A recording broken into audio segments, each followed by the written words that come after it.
Hello বন্ধুরা, আমি পায়েল। তোমাদের প্রত্যেককে আমার চ্যানেল অগ্রিষা সায়েন্স ক্লাসে স্বাগত।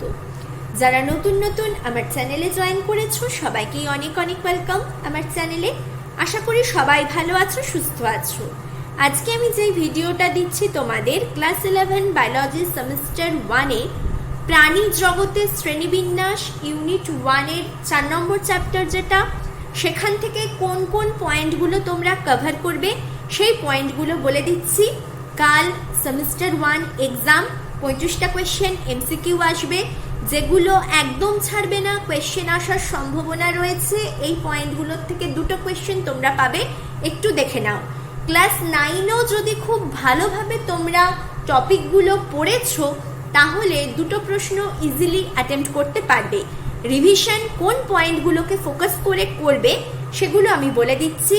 যারা আমার ভিডিও ক্লাস 9 থেকে দেখেছো, ফলো করেছো, আমি তোমাদের ক্লাস 9-এ প্রাণী জগতের শ্রেণীবিন্যাস ফটো দেখিয়ে খুব ভালোভাবে বুঝিয়েছি, যাতে সমস্ত বৈশিষ্ট্যগুলো তোমাদের মাথার মধ্যে ঢুকে যায়। যারা রিসেন্টলি ফলো করছো, জয়েন করছো আমার চ্যানেলে, তোমরা হয়তো আমার প্রিভিয়াস ভিডিওগুলো ফলো করোনি। নতুন যারা জয়েন করেছো তোমাদের জন্য আমি এই পয়েন্টগুলো একবার বলে দিচ্ছি, যেগুলো তোমাদের কভার করতে হবে সেমিস্টার 1 এক্সামের জন্য। ফার্স্ট পয়েন্ট, 10টা পর্বের উদাহরণগুলো এগুলো পড়ে পড়ে তোমাদের মনে রাখতেই হবে। কিভাবে কোয়েশ্চেনটা আসবে শুনে নাও। দিয়ে দেবে নিচের মধ্যে কোন জোড়টা টিনোফোরার মধ্যে অন্তর্গত, বা নিচের মধ্যে কোন জোড়টা নিমাটোডা পর্বের অন্তর্গত। এইরকম ভাবে কোয়েশ্চেন্সগুলো আসবে উদাহরণ দিয়ে, তাই জন্য উদাহরণগুলো তোমাদের পড়তে হবে। নেক্সট, করডাটা বৈশিষ্ট্য ভীষণ ইম্পর্টেন্ট, ভার্টিব্রাটার বৈশিষ্ট্য ভীষণ ইম্পর্টেন্ট। ক্লাস 9-এও যেই পয়েন্টগুলো আছে ওগুলোকে কভার করবে। অ্যাগনাথা, ন্যাথোস্টোমাটা, প্রত্যেকটার উদাহরণ তো পড়তেই হবে। কনডেকথিস, অস্টিকথিস বৈশিষ্ট্য খুব খুব খুব ইম্পর্টেন্ট, খুব ভালোভাবে পড়বে উইথ এক্সাম্পল। উভচর সরীসৃপ বৈশিষ্ট্য আর উদাহরণ। নেক্সট, পরিফেরার যে বৈশিষ্ট্যগুলো কভার করতে হবে সেটা হচ্ছে অস্ট্রিয়া, কোয়ানোসাইড কোষ আর এক্সাম্পল। মানে পরিফেরার মধ্যে অস্ট্রিয়া স্তম্ভ ম্যাচিং হিসেবে যেই বৈশিষ্ট্যগুলোকে তোলে আমি সেগুলোকে কভার করে দিচ্ছি। এই পয়েন্টগুলো একটাও মিস করো না। পরিফেরার মধ্যে অস্ট্রিয়া দেখতে পাওয়া যায়, ছিদ্র আর কোয়ানোসাইড কোষ থাকে। উদাহরণ মনে করে নাও। নিডারিয়ার মধ্যে সিলেন্টেরান থাকে, এই সিলেন্টেরান দিয়েই কোয়েশ্চেনটা তোমাদের জিজ্ঞেস করবে স্তম্ভ ম্যাচিং এ। টিনোফোরার মধ্যে দ্বিঅরীয় ভাবে প্রতিসম দেহ ভীষণ ভীষণ ইম্পর্টেন্ট পয়েন্ট। কমপ্লেট রয়েছে, ইম্পর্টেন্ট পয়েন্ট। উদাহরণ কিন্তু সবগুলোরই করতে হবে। ফ্লেম কোষ উদাহরণ করতে হবে। প্ল্যাটিহেলমিনথিসের মধ্যে দেখতে পাওয়া যায় রেচনাঙ্গ। দিয়ে দেবে ফ্লেম কোষ কোন পর্বের মধ্যে দেখতে পাওয়া যায় রেচনাঙ্গ, কিংবা নিম্নের কোন প্রাণীর মধ্যে ফ্লেম কোষ রেচনাঙ্গ দেখতে পাওয়া যায়। তাই উদাহরণ পর্ব দুটোই মনে রাখতে হবে। ছদ্মসিলোম বা সিউডোসিলোম নিমাটোডাদের দেখতে পাওয়া যায়, ইম্পর্টেন্ট বৈশিষ্ট্য। কোয়েশ্চেন এলে এই পয়েন্টগুলোকে কভার করেই কোয়েশ্চেন তোমাদের জিজ্ঞেস করবে, উদাহরণ মনে রাখতে হবে। নেফ্রিডিয়া ভীষণ ভীষণ ইম্পর্টেন্ট পয়েন্ট, অ্যানিলিডাদের মধ্যে দেখতে পাওয়া যায়, উদাহরণগুলো দেখবে।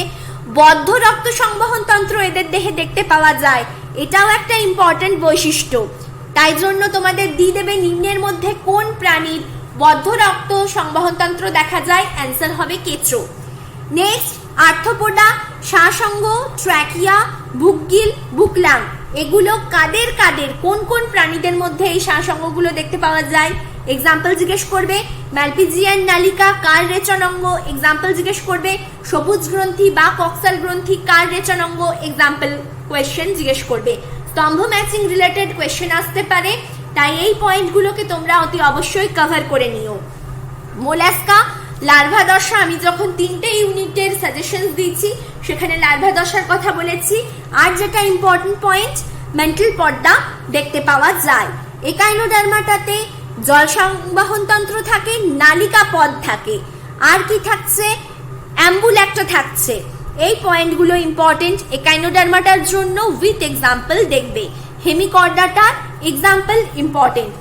এগুলো হলো প্রাণী জগতের শ্রেণীবিন্যাস। আর ছত্রাকের মধ্যে যেই পয়েন্টগুলো মনে রেখো, একটা তো ছত্রাকের ক্লাসিফিকেশন আগেই বলেছি, তাছাড়া যেই পয়েন্টগুলো মনে রাখবে সেটা হচ্ছে সঞ্চিত খাদ্যবস্তু গ্লাইকোজেন, হাইফা বা মাইসেলিয়াম কাকে বলে, আর এরা কনিডিয়ার সাহায্যে জনন করছে। প্রোটিস্টাদের যেই এক্সাম্পলগুলো, ক্লাসিফিকেশনসগুলো, এগুলো আমি আগেই সাজেশনস দিয়ে দিয়েছি। তাছাড়া যেই পয়েন্টটা মনে রাখবে, এককোষী ইউক্যারিওট প্রোটিস্টা থেকে দেখতে পাওয়া যায়। ইউক্যারিওট কোন পর্ব থেকে দেখতে পাওয়া যায়, এই ধরনের কোয়েশ্চেন আসবে, অ্যান্সার হবে প্রোটিস্টা। 5 রাজ্য শ্রেণীবিন্যাসের প্রবর্তককে হুইটেকার, এই কোয়েশ্চেনটাও ইম্পর্টেন্ট, মনে রেখো। তাহলে যেই পয়েন্টগুলো তোমাদের প্রাণী জগৎ থেকে করতেই হবে, লাস্ট রিভিশনস, এই পয়েন্টগুলো অতি অবশ্যই রাখবে। এই বৈশিষ্ট্যগুলোর থেকেই কোয়েশ্চেন আসবে দুটো, কিংবা স্তম্ভ ম্যাচিং হিসেবে যদি দেয় তাহলে 4টে পয়েন্ট তুলে এখান থেকে কোয়েশ্চেন তোমাদের দেবে। আজ এখানেই ভিডিও শেষ করলাম। Thank you for watching.